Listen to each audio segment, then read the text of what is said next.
Hi, everyone, and welcome to the very first episode of the podcast. I am Dr. Torrie Thompson, and I am the owner of Meraki Wellness, and I am so excited to bring this podcast to life. I've wanted to do it for a long time and really share my love and passion for all things health. And so that's what this podcast is going to be. It's going to be all about the holistic side of health. I really love infections, parasites, Lyme, mold, environmental toxins, heavy metals. And the reason being is because that is what I personally dealt with before getting into this line of work. So for this first episode, I want to really dive into my own journey on how I found this and how I have had to heal myself over the course of 15 years, which led me to what I do. So let's dive back in. I grew up in California and had a very normal childhood. I was very active. I was a tennis player. I rode horses, and everything was pretty normal until I was about 12 years old. All of a sudden, at around 12, I started gaining weight. And so we didn't eat great. We had a pretty standard American diet, and I think we were maybe on the unhealthier side. My mom did a lot of frozen meals. We did a lot of like Costco meals. And my favorite dishes were I loved top ramen and I loved chicken and rice. Those were my things. And the only vegetable I ever touched was canned green beans. So diet wise, wasn't off to a great start. Drank a lot of sodas and Gatorades. And that's how my whole childhood was. And around 12 years old, I started gaining weight. So my mom and dad just decided to, let's just cut back on food. And then those symptoms progressed to brain fog. It progressed to randomly not being able to lift my arms up. I would go have these long stints where I'd be fine, and then all of a sudden I couldn't lift my arms above my head. And being a tennis player, that was highly problematic because you use your arms so much. So we started going to specialists, and they did all sorts of things: CT scans, MRIs, tons of blood tests, and everything always came back normal. They said, oh, it's probably just some weird growing thing or maybe hormones. Send me on my way. Then that progressed to really low energy. I would go in these waves where I would be exhausted, need to go to bed around 8 o'clock, waking up tired. All the other symptoms stayed. I was having a hard time remembering words. I was having a hard time concentrating, and then started getting headaches. Again, we kept going to doctors, and again, nothing ever came back. I swear, every test under the moon run, and always came back normal. We then, kept going. My mom, luckily, was my biggest advocate. She kept taking me to doctors. And these symptoms progressed through middle school, through high school, and into college. And into college, I think the high stress, not sleeping as much, going out, eating pretty bad in the cafeteria really caused symptoms to get much worse. I gained weight very rapidly. I had horrible depression, anxiety, gut issues. I was always bloated. I was so puffy. I started having muscle twitching and eye twitching. And so we kept going to doctors. We saw endocrinologists, neurologists, GI specialists. We went everywhere. And a lot of doctors said, there's nothing wrong with you. It's all in your head. I had some say, you might have a brain tumor, but we can't see it on imaging. So we could do exploratory surgery and hope for the best, hope we find something. I had a few say that you need to go see a psychiatrist because it's just all for attention. I had a few doctors say they didn't know, but they would be glad to put me on something like metformin or some, anti-anxiety medications to help maybe calm my nervous system down.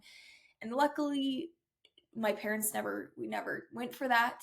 And my mom just, you're going to find something. I remember getting in the car after every failed doctor's appointment, just being in tears because you're hoping that they find something. Even if it is cancer, even if it is a brain tumor, you're hoping they find something to validate why you feel this way. So things kept getting worse. And so it was college, and I got a job for for a kale chip company. And I think this company, actually, I know this company saved my life. So I was a brand ambassador for a kale chip company. I would go to events and hand out kale chips. Seemed very simple, right? And I loved it because I could do it on my schedule, and it was a great job. Well, I started going to these health events, and I started meeting people who were talking to me about how foods changed their life. I met this one man, and he was talking to me about how he had been told he had stage 4 cancer and there was no chance he was going to live.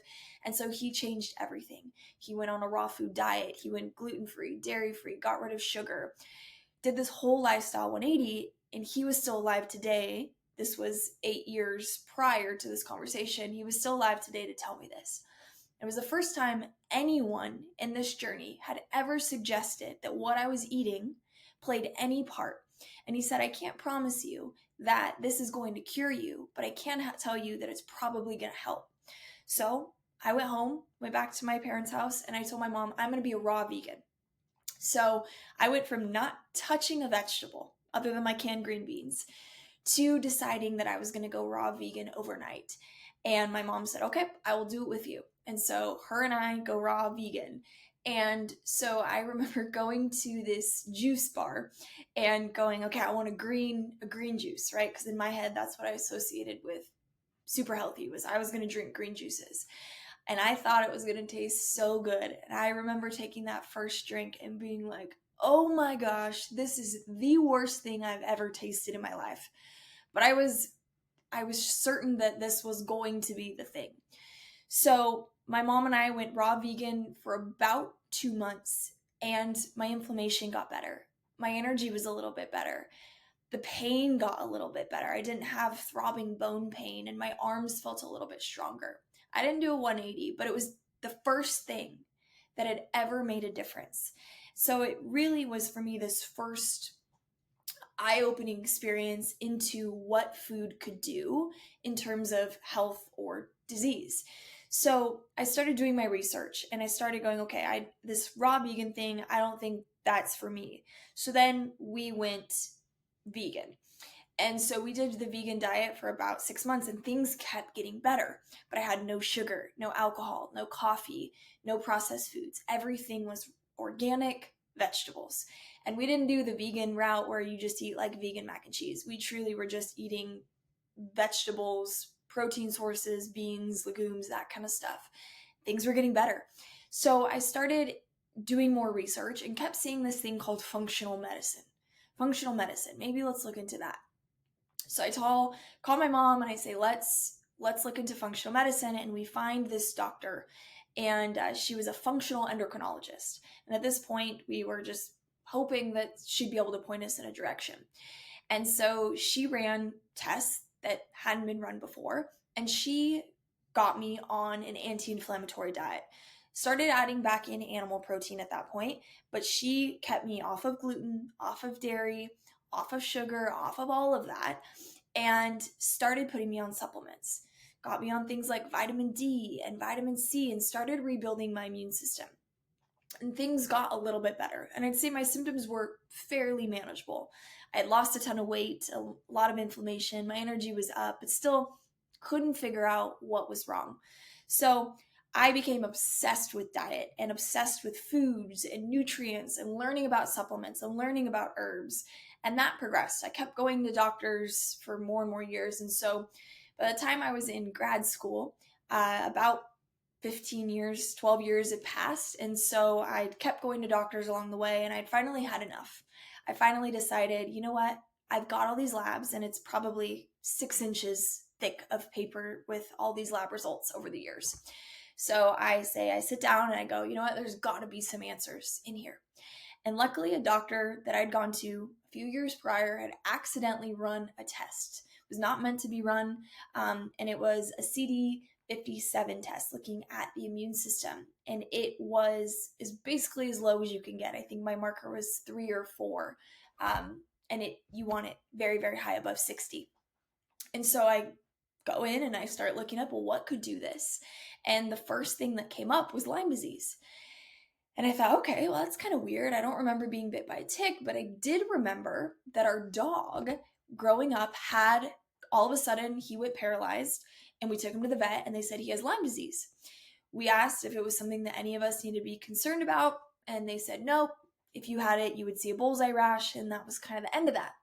So then I took that and found a Lyme specialist who ran a full Lyme and co-infection panel, and it came back that I had Lyme, Bartonella, Babesia, a whole bunch of other co-infections, and it had been there the whole time. Because I had grown up in California, when we had brought up Lyme disease, they said there's no chance. There is no Lyme disease in the West Coast. You would have to live in the East Coast, not a possibility. And the sad reality is that Lyme disease is very real on the West Coast. And so I had had it since I was around 12 years old. I was in my mid-20s at this point, and finally had answers. So I asked her, I said, well, what do we do? And she said, well, you've had it so long. I don't know you can go the herbal route. I think you need to do antibiotics. And I asked her, I said, well, what is the best case scenario? And she said, well, you should be able to live fairly normal for the rest of your life, but your immune system will probably never be the same. And I didn't buy that. I felt, you know what, there's got to be some answers. And so I started reading books written by doctors. Dr. Darren Ingalls, who's now a friend and a mentor, I read his book and learned about food and certain supplements and how you can use herbs to go at these infections. And I read all these books from all these natural doctors and started going at these infections with herbs and started making amazing progress. Over the course of about a year, I felt 90% better. And then I started learning about mold, environmental toxins, parasites, and all of that. And thought, I remember our house flooding when I was younger. Maybe there's some mold in my system. Maybe that's the last piece of the puzzle. And did a mold mycotoxin panel. And sure enough, I had probably 10 or 15 different mycotoxins well off the chart. Gliotoxin, shada globicin, ochratoxin, all of these food toxins and water damage. And I go, okay, well, this is the next piece of the puzzle. And so we started addressing those and started detoxing those. And at this point, that was when I really started noticing a difference. I think I got to about 95% back and felt like the first time like I was actually going to be able to overcome this. So I started looking for a job that would, I could do this, right? I was very, very passionate about this holistic thing. I had graduated at this point and I go, okay, well, I'm going to find a practice to learn more. So I started working at another practice, worked there for several years, and then left and started my own. And that is really, where we're at now is I've taken my own health journey, all of the things I've learned on myself, and then now get to work with clients and have a ton of courses and programs that help people overcome these things. A lot of people don't have dramatic stories, right? But whether it's mold, environmental toxins, parasites, can lead to things like weight gain and hormonal imbalances and gut issues and sleep issues and skin issues and all of these things that people deal with. And many people are told that's just part of getting older, right? You're tired, that's just part of getting older. And unfortunately, it's just not true. So I'm very, very passionate about teaching people how to detox their bodies, how to eat to promote wellness and optimization. And I love, love, love teaching people about mold and Lyme and environmental toxins because it is such a big piece of our environment that we live in today. No matter who you are and where you live, you are exposed to toxins, and these things can have health implications. So the more you know, the more you can make better choices and support natural detoxification. So that is what this podcast is going to be about. It is going to be about mold, environmental toxins, sleep, water, all of the things that are foundational. I'm also going to bring on guests that are going to share their expertise in this field and give us what they have to, teach us. So I'm so excited and cannot wait. So you guys can follow me on social media. I am Dr. Torrie Thompson on all fronts as well as YouTube, and I cannot wait for the next episode.